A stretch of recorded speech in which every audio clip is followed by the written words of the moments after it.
from before? Anything? No. Okay. Maybe by the end of the week. Okay, so you're writing all questions. Yeah. I think this part is probably one of the most crucial parts, that negotiating techniques. And again, negotiating techniques are like sales skills that we were discussing yesterday.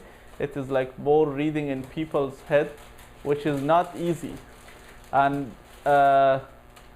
these tips that are given in this presentation, and I will play a video, is just to help you negotiate more effectively. I think when you're going for negotiation, I don't want to give too much information because the video will give you some tips, but you just want to make the deal work. You're not there to prove yourself that you're somebody. You just want the transaction to happen.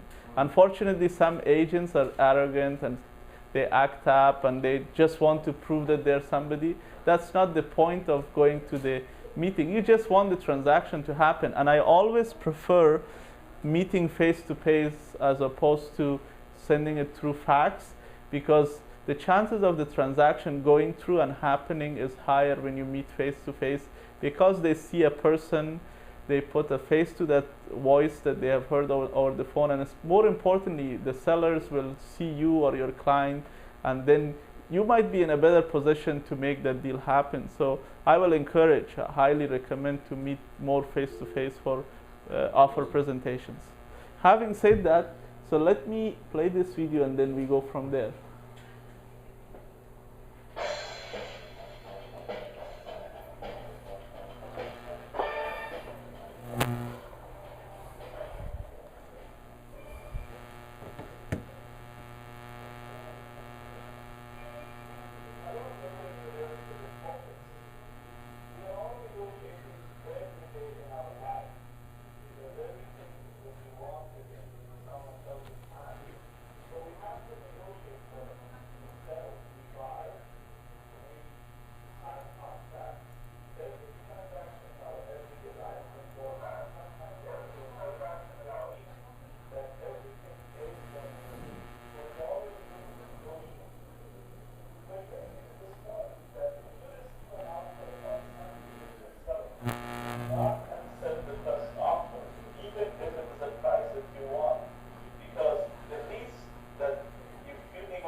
pushing it too much, you will burn your bridges behind you and you will kill the relationship. You want to always have some kind of relationship. You never know. The person that you're negotiating might come back to you. So do not burn your bridges by being too greedy. Thank you. Okay, so anything that raises a point or anything? Yeah, I was just wondering, not sitting face to face, like if you could elaborate, like by sitting beside him or whatever, what's the, I don't know, right word, like the angle there. Yeah, the edge of the table, yeah. Yeah, like what's the angle for sitting that way, like how come? Yeah, because when you're sitting face to face, it is just that in people's head, they might think that you're somehow trying to get something out of them. But if this is more of a psychological suggestion, that if you're beside them, or if you're not face to face, if you're at the edge of the table, it will seem more friendly. That's what it is. So, I mean, for example, it's not possible that all the time you'll find that opportunity. But for example, if you go for a listing presentation, if you sit beside someone, they will feel, I mean, of course, not too close. I'm not suggesting that. But if you're sitting beside someone, they might feel more comfortable. That you're on their side. On their side, exactly. Yes. Any other question? When you say about doing the presentation offer, would you say the seller, agent, and clients, and buyer agent and clients to be on the same table or at the same? It is never, I should not say never, but let's say most of the time it is not a good idea that you should bring everyone on one table. Right. Generally, this is how it works. The seller is with their agent and at their home or at their office. Right. So you as the agent representing the buyer will be invited to present your offer. Hopefully you're prepared enough. As I said, if you prepare your CMA, when you go to present, you will present basically two things. Or you should try to present two things. One is, why are you offering that price? Which your CMA will help. So then, you know, you're also kind of educating the seller, because sometimes the seller's agent is maybe not qualified or doesn't have the courage to tell them to give a better price, and this is the real market price. And actually you will help the seller's agent by you giving your reason why you're offering at this price. So that's number one. The second one is to talk good about your client. And then talk good could be two things. One, and the most important one, is that their financing situation, for example, they have pre-approval, so if they buy this property, you will not have any problem. Their financing is not a problem. On the other hand, you can leave some emotional statements, such as they're a new married family or their family with 3 kids, things like that, so that there is some kind of an emotional attachment to it too. And your client is generally either waiting outside in a car, which I generally don't like.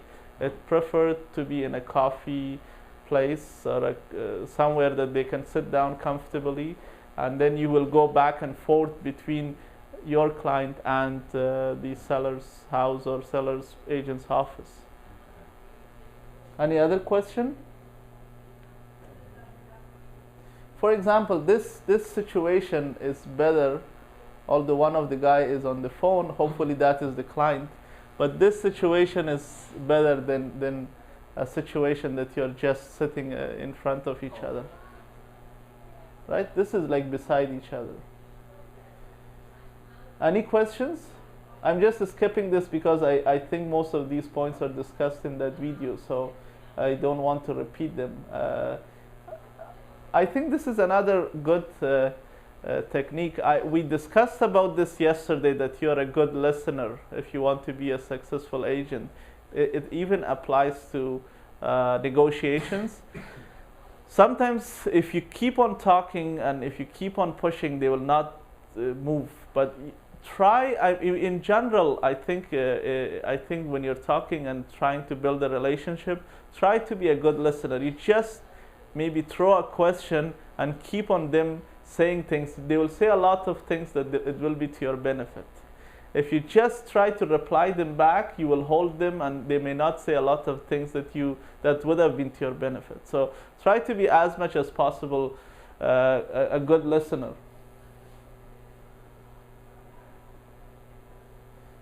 Okay. Oh, this is another important one. As it says, these are the stats not by me, but these are taken, stats from other negotiations. That most of the time, majority of things that are giving up is in the last 20% of the time left in negotiation. So let's say if you're there for 2 hours, for the first hour and a half, nothing much happens. Most of the things that are giving up is in the last few minutes. So it is better to have enough time on your hand when you're going for negotiation or offer presentation, and you have a lot of patience.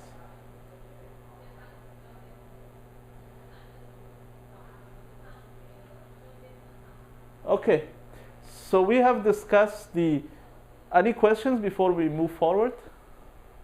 We have discussed the relationship, then the property. Relationship was that how you want them to be loyal. Then we discussed types of properties, location of properties. Now we are discussing how you can offer quality service, and that way you will build your business. Okay, so once they sign on the agreement, then generally this is now again, this is very normal. It doesn't mean that it's all the time. Within 5 days you have to arrange a mortgage, and you have to work closely with your client. You don't want to abandon them. Even though you're not a mortgage broker or consultant, but because they're your client, so you want to help them, and they might have questions. They might need agreement of purchase and sell to be faxed to the mortgage broker. And by the way, I just remembered something. As Rico's rule, you're supposed to give, you should have 4 copies at your offer presentation. One of those copies is supposed to be given to each client. So if there is like husband and a wife, that means you should give 2 offers or 2 of those agreement of purchase and sell to them. That gets pretty messy though. It is pretty messy, and some people don't follow. But if their complaint is filed for something small like that, it's not worth it. So just make enough copies for them. And the agent needs a copy, and then the other clients needs a copy. That is the rule. But most of the agents, unfortunately, don't follow that rule. They just have a copy for the seller's agent or whatever. So, but generally, as a buyer's agent, you should have enough copies for clients, both sellers and buyers, and the seller's agent, and then of course a copy for our office or for yourself. So anyway, so that is some of the things that might be required to be done. Mortgage and inspection are the most common one. I think if you're receiving anything, any kickback from the mortgage broker or a home inspection because you're referring them business, you have to disclose that. And your client needs to sign a special form. You can download it from TREB website that they have to sign, and you have to disclose how much you're receiving and for what kind of services you're receiving, if there is any kickback. And also, the rules that you should have 3 referrals, if you should give 3 names. I think sometimes I prefer to give the clients the liberty of them choosing whoever they want, so that way if anything goes wrong, I'm not the person that they will blame. So especially in case of mortgage, there could be a lot of hiccups and bumpy ride till the closing date, so you'd rather don't want to be blamed for some of the things that happens. But of course, you will offer your help as much as you can in using your contacts. So for example, if a client asks you, or do you know any good mortgage broker that you can refer me to? Yeah. Would you give 3 different names or one particular broker that you do with? Well, if we go with the rules, we are supposed to give 3 names, and then you might say this is the one that I prefer. Yeah. Something like that, but you gave them 3 names, and they can go ahead and then choose whichever they want. Correct. Yeah. Yeah. But since, let's say, for example, it's a very short time, right? 5 days Yeah. for mortgage financing condition. When you give 3 names, it doesn't mean that they will work with all the 3. They will work with one, but you have given them 3 contacts. Okay. Yeah, but of course, no one in their right mind should work with 3 people No. at the same But they time. might want to say, okay, these 3 you've given me, which is highly recommended, then Yeah. why not one? And then you have to get something signed from them as well that you have referred this. No, broker? nothing. Unless you're getting a kickback. Kickback, yeah. Okay. Okay, so now I'm going to play a video that this is an inspection that I used to work and I still work for my clients. And he has pointed some important things about home inspection that you should know. About the mortgage, we will be discussing the whole day tomorrow about different products. So that's why I will not go too much into the mortgage, but I think there is a lot of things that you should know about mortgage. It will help you to get leads, and I mean the way you market yourself, and you will help your buyers. So there is a lot of products, and I have videos from a lot of guests that I have interviewed, so it will be very helpful tomorrow.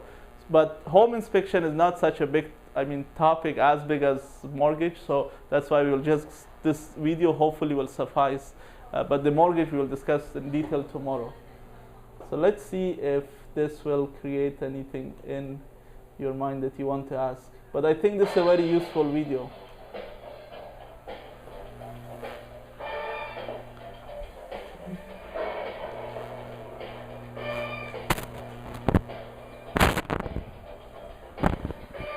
Hello and welcome to Real Estate in Focus.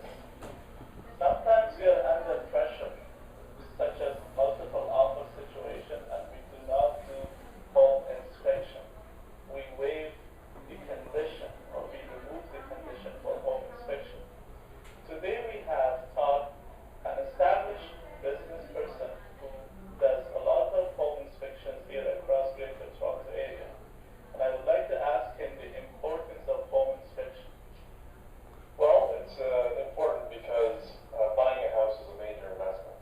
And I think prior to purchasing any investment, you want to know as much about that property as possible. My job as a home inspector is to basically provide the client with an overview of the condition of the property, as well as any major defects and any safety issues that might exist. So also, the age of the home is important. And for example, if you're buying a home that is 15 to 20 years old, you kind of have an idea that most of the systems are becoming at the end of life. So my job is to educate the client on those systems. Right. So this is kind of an overview of the whole system of the house, including the structure, the roof, and the electrical panels and outlets and everything. I think the other important thing that we want to know is that what are the things that you may not be able to see, and that's why you cannot guarantee that it will be covered under your insurance. Well, it is a visual inspection. Right. It's non-invasive, so we don't destroy anything on purpose. But it's important to have the right tools to do the job. And one of the tools that I use is an infrared camera, which allows me to see a little more than your typical home inspection equipment. For example, moisture in the walls, electrical hotspots, the outlets, and the electrical panel, and any missing insulation walls. So that's the kind of level of detail that you can get from this tool. So there you go. It is very important that not only you should hire an inspection guy, but it is important to hire a professional person with the right equipment that they can do as much as possible in-depth analysis. Hopefully, this session will help you to understand the importance of home inspection. Okay, any questions? Yes. Go. Do you have to be present with the buyers? Yes, with the home it's inspection? required. It is required that you should be at the time of inspection. Yeah, When it is mandatory, or it is mandatory. It's mandatory, right? Yeah, yeah, and you have to stay for the whole, however long the inspection is going on. You have to be there with the client, even if your client is not there. Just the home inspection guy is there. Whatever the case might be, you as the buyer agent, even if the seller's agent is there, you should be there. it's required that you should be there.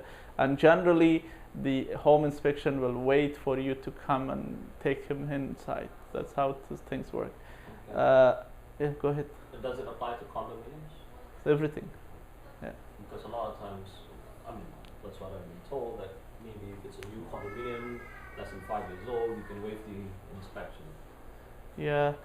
Well, for a condominium, if it is a high-rise, High-rise, yeah. some people don't even do inspection, whether it's new or old, Right. because everything that is inside the unit is not covered. Generally, I'm talking very general, because every condominium is different. Some condominiums cover everything, in, out, everything. Some condominiums cover to some degree inside. So it depends. But let's talk very general. Generally, most condominium units, internally, whatever is going on is your problem. Unless it has something external. So let's say if there is a leakage that is coming from outside to your unit, of course, it's condominium's problem. Right. But if your washroom is blocked, or if your electrical outlet is not working in your kitchen, then that is not generally condominium's problem. Right. Yeah, so that's why people don't care to do inspection, because they say the major things such as roof, windows, and pipes, and plumbing, and whatever bigger stuff is covered by the corporation. Yeah, so I don't care. But the small, they might think it's not worth it to do the small things such as electrical outlets. But there are some people that they do it. They say, why should we just risk all those things for $300 or $400? So it depends. But I think for a house, I would highly, highly suggest that you should never ignore it. I was going to ask you, should the buyer forego a home inspection? They don't want one. Would you just get them to sign a statement saying that they were entitled to one, they understood that they should have one, but they didn't want to get one? The way I will do it is that Just I will cover put your the butt. condition in the offer, Yeah. and then let them cross and Waive initial it. after. Not waive. Oh, No, just no. cross it out. Cross it and initial it. Okay. Yeah, but that means they read it, they crossed it, they understood that you tried them to convince them to put the condition, but they don't want it. So they crossed it. But if you don't put the condition in the offer, they could claim that I was never told. Yeah. So But when they initial, it means they're Authorized. crossing something. Crossed, so they understand that they crossed the inspection. So that's how I would do it. I think another point that was mentioned there, I don't know if you guys paid attention, is that these guys will not cover everything. Even so, there could be a problem existing at the time of inspection in the property if they cannot see it. So there is not much they can do. There could be a plumbing issue underground in the house, in the basement. So they can't find it. They will, as he was saying, we will not rip things apart. So that's why you have to be careful how you're educating your client. They might ask you, is everything covered? No. Whatever they can see. And So for example, like you are there with your client and the home inspector is there and the clients are going to have questions, so is everything covered and all that? So I'm assuming let the home inspector explain it to them. oh yeah. So you're getting involved and saying, We are not getting involved, but they might ask you a question just for clarity purposes. If they ask you a question, I mean, of course, it is better to say, ask that question from the home inspector. right. That will be the best way. But if they, because of language barrier or whatever, if they ask you, then you can say that everything may not necessarily be covered. What's only This is visible? visible. Although he was saying that he has some Cameras and all. something that they can see the damp or wet in the Yeah. basement behind the wall, but yeah. if their eyes or the camera's eyes or the equipment eyes, whatever is visible. Right. So once you do those conditions, in commercial there is a lot more, but those are the most two common ones. Then you have three options. Either you waive it, which means the deal is firm now, or you amend it, which means you make some changes. Just to be careful, when you amend an agreement, it is like a new agreement. So if they have another offer, they might not work with you. You're opening the door for them. So let's say because there is a lot of damage in this property, we initially bought it at 500, now we want 450. So when you send this amendment, they might change their mind. Or the third option is mutual release, which basically says that you can get your deposit back. Just another note of caution here. Sometimes the offer is given in the two persons' name, like a couple, husband and wife. So if you don't write anything in that mutual release, the office will write the check in two persons' name. There is a space in mutual release. Maybe I should open this and show you that you can direct who it should be payable to. So that is important because your clients might get into trouble. So if you see this space here as follows, so give that deposit of whatever amount. Then this follows, for example, you could say the check should be payable to XYZ. Sometimes the check could be even payable to another real estate brokerage because in the meantime you found them another house. Do you know what I'm saying? Yeah. So while this did not go through, they put an offer on another house. Then if you take a check from here, first of all, these guys might take some time to give you the check because it has to clear, and some companies have rules that they will only pay checks on a specific dates, although there are some requirements by RICO that they should give. But this, first of all, they might give you some time problem, and then if these guys take it to their bank, they might hold it for 5 days or longer. So that's why important to follow that instruction. But I don't have to open all these documents. You guys have learned in school about mutual release and amendment and waiver, right? How that works. Okay, so once the deal is firm, the next guy that your buyer will work with is the home insurance people. And most of the time, generally, they have questions about these things, like what year it was built, how far is the fire station, how old is the roof. They will have different, insurance companies have different questions, but most of the time it boils down to these things. Now, they will call you for this information, and you may not have necessarily all the information. Then you will call the other agent to get the information, and even the other agent may not necessarily have it, so they will call the client. But you will be the contact person for the buyer and expect a call. Some people, especially if they're first-time buyer, may not know that they need an insurance. The mortgage will not go through until you have an insurance. This is mandatory. If you have unless you pay all cash, then nobody cares, which generally we are not coming across people that will pay all cash. So this is kind of, you want to make sure that this will work.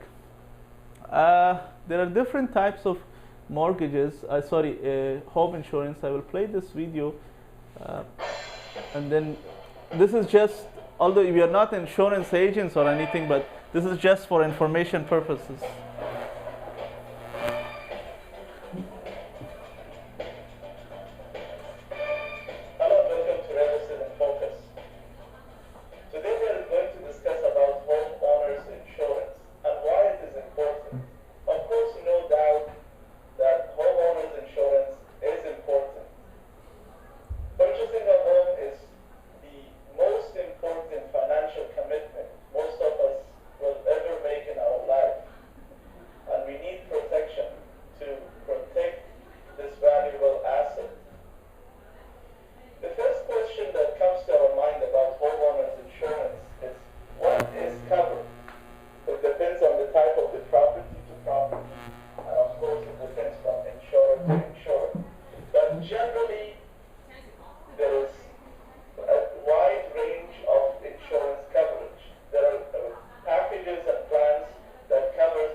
Any questions? Anything you guys have been through, probably some kind of insurance, so you know what is going on. I think about rental income, basically it means that if you somehow something happens to the property, they will not only cover for what happens, but also, for example, there is a flooding in the basement. So then they will cover not only for fixing that problem, but also giving you the income that you had from the basement. Yeah, So we you- do that in a lot of commercial places too. Yeah, so, but you have to make sure that you're covered, and you will only know if you ask questions. I think one of as I mentioned, there are many types of insurances, but I think this one is something that as a real estate agent you should have some information, which is the title insurance. So I will play a video about this issue because your clients might ask, and again I have interviewed the same lawyer about title insurance. I would highly recommend to take some notes if you find any tip here about title insurance, because this is closely related to what we are doing. I mean, we don't care much about the other insurance.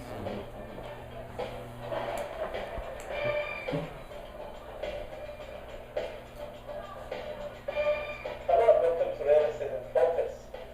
Although it's a very common practice these days for lawyers to obtain title insurance for any kind of property that they're working on, some people think that this is going to replace surveys. And I'm not sure if it really does that, and that's why we have Maria Diaz, a very established lawyer that works across Ontario, our offices in Markham, that's going to help us to understand the importance of title insurance, and before that, is it going to replace surveys? Title insurance covers defects that may not have been shown on a survey, whether it's existing or a non-existing survey. If you don't have a survey, it's a great alternative. It will cover you just in case there are defects on the property that normally would have been disclosed by an existing survey. However, it does not replace a brand new survey all in all. So if you are going to be doing any renovations or any additions to your property, you will need a brand new survey, and title insurance doesn't cover that. The importance of title insurance, I think, is that it covers you from a lot of things that can happen after closing. As lawyers, we only search title, and we can only guarantee your title pretty much up to the date of closing. So anything that happens after closing is covered by title insurance, such as fraud, if someone decides to remortgage your property without you knowing. Those are things that would be covered by title insurance. Okay, thank you, Maria, and thank you for watching. I hope this video will help you to understand the importance of title insurance. Any questions on title insurance? That also protects any, sorry. go ahead. Oh. So the lawyers will check if there's any other liens and all that stuff that's under the title insurance. If there is any mishap in the title, Uh-huh. then the title insurance will cover. Right. Yeah, or there is any fraud on the title. How about liens? Does that cover the title? Well, if lien is something that a lawyer missed, Uh-huh. it could be a dispute. Basically, this is more of a, let's say your lot was 50.3, but now it is different. It is 60 or it is 40. There is a big difference. Those things, because of the mishaps on the survey, it might cover. Mm-hmm. Yeah, and I think there is a lot of cases that things could be in dispute too. Yeah, but it's not very expensive. It's one time you pay like few $100s, and when you go to the lawyers, almost every lawyer will highly recommend the client to do it. But they might ask questions and from you that you can just have the information. And you had a question, Josh? Yeah, my parents are going to be putting their place up for sale. It's Okay, like a so central- they're your my first dad's client? did, like, no, I've had other ones do that. No. Okay. My dad's, he's changed the house over, he's a carpenter. So yeah, there was a little garage there, he made it into a big workshop. So would I suggest to him to get a brand new survey Yeah. for the place, because he has changed? Well, first off, you should have had a permit for that, doing that from the city. But because he Yeah, didn't have a it's a- permit, if he goes for survey, I don't know what will be the reaction of the city. Okay. I don't know about that. But survey, basically, you're right. It shows any additions Yeah, 'cause or an any old survey would subtractions show or that. anything, yeah, anything that happened. So you had a good suggestion, but hopefully we'll follow your recommendation. I have a couple of points. I don't know if we can reach within 5 minutes, but Yeah, this is about the importance of having a real estate lawyer. I think you guys know this, so I'm going to skip because I have a little bit more important. This is a lead generating idea. So basically, after you buy the house, you will arrange to throw a party for your buyer, not just because you like them, which you might also like them because you have worked with them for a while, but more importantly, that through this party you want to get leads. So you will go and meet people, and that's called housewarming party. How it works, we will play this video, and after this video, I think we have no option but to end the session because it's almost our time is up. We only have 5 minutes. But this is my last video anyways.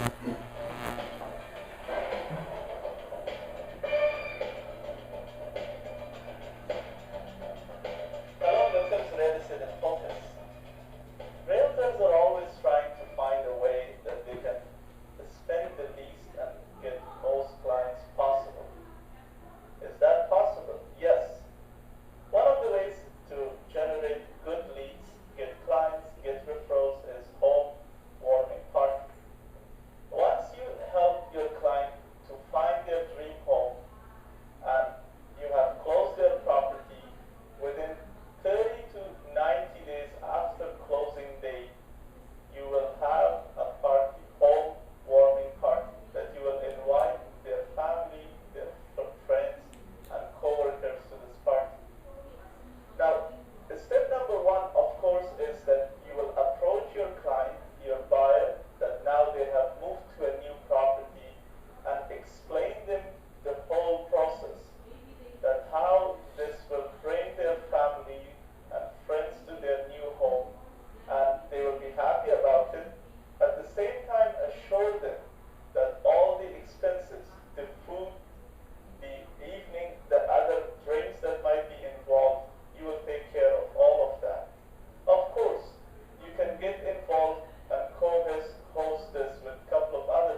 What do you think of that idea? Average, just do that. Yeah. Sometimes if you just do this, it might be enough to give you business for your whole year. And I'm not exaggerating. Of course, if it works well, if you have 25 or 30 or 50 people at their home and you're the guy in that evening, you're the man, then or the woman, and then you could be really famous. I mean, they will just, the chat will go on, who threw this party, and then everyone will say my agent. The owner will say, and it's good for the owner too. They will receive some gifts hopefully from the people that are visiting the home, and it's also getting together. You're helping your client to get together with their family or friends, and it is very easy for them to come up with 50 people name. So you will have access to not only those people, but maybe they know someone. So you will look that you're a nice guy, you have thrown this party. It might cost you a few $100s, but I think it is worth every penny of that.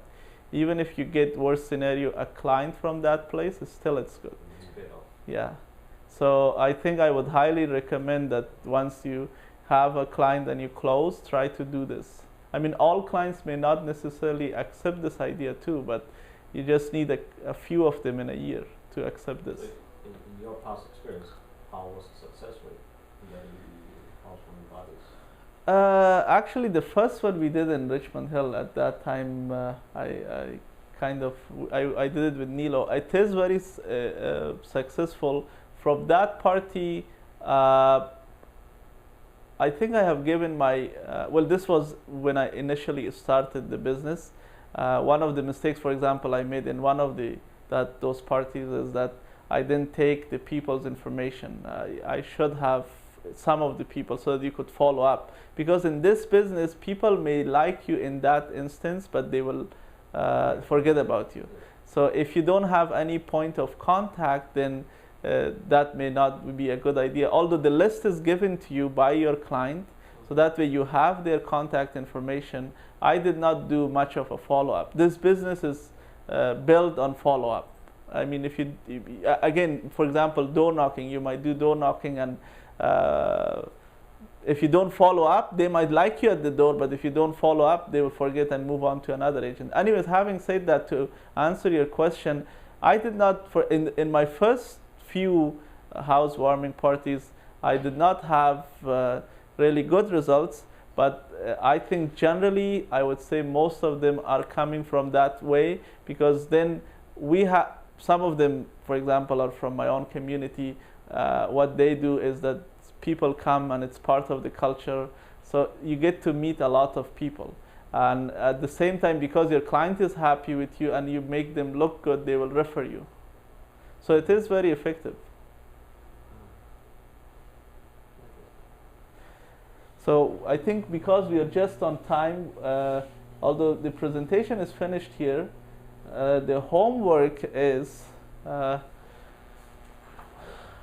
you have to prepare your buyer's package.